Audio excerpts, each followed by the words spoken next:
2026க்கான வாக்குத்தத்தம்.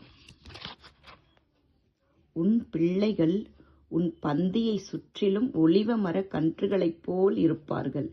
அல்லேலுயா. கர்த்தாவே, இதை பார்க்கிற ஒவ்வொருவருக்கும், இந்த வசனத்தை விசுவாசிக்கிற ஒவ்வொருவருக்கும் அவங்க பிள்ளைகள் அவங்கள சுற்றி நல்ல ஒலிவ மர கன்றுகளைப் போல இருப்பார்கள் என்று சொல்லிருங்கப்பா. அவங்க பிள்ளைகள் ஆசீர்வதிக்கட்டும் அப்பா. யாரோ பிள்ளை இல்லாத வேதனையில இருக்கிறாங்க. அதே மாதிரி நம்ம பிள்ளைங்க நமக்கு செய்வாங்களா, நம்மளை கைவிட்டுருவாங்களா, நம்மளுக்கு இந்த பிள்ளைங்க எப்படி வாழுமோ நினைச்சு ரொம்ப வருத்தப்படுற தாய்களும் உண்டு. அப்ப அவங்களுக்காக தான் இந்த வசனம். உங்க பிள்ளைங்களை நினைச்சு நீங்க கவலைப்படாதீங்க.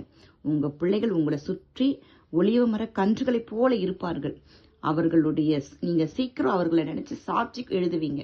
என் பிள்ளை ஆசீர்வாதமா இருக்கு, என் பிள்ளைக்கு ஆண்டவர் இந்த அற்புதத்தை செய்தார்னு நீங்க சாட்சி எழுதும்படியான அற்புதத்தை ஆண்டவர் செய்வார்.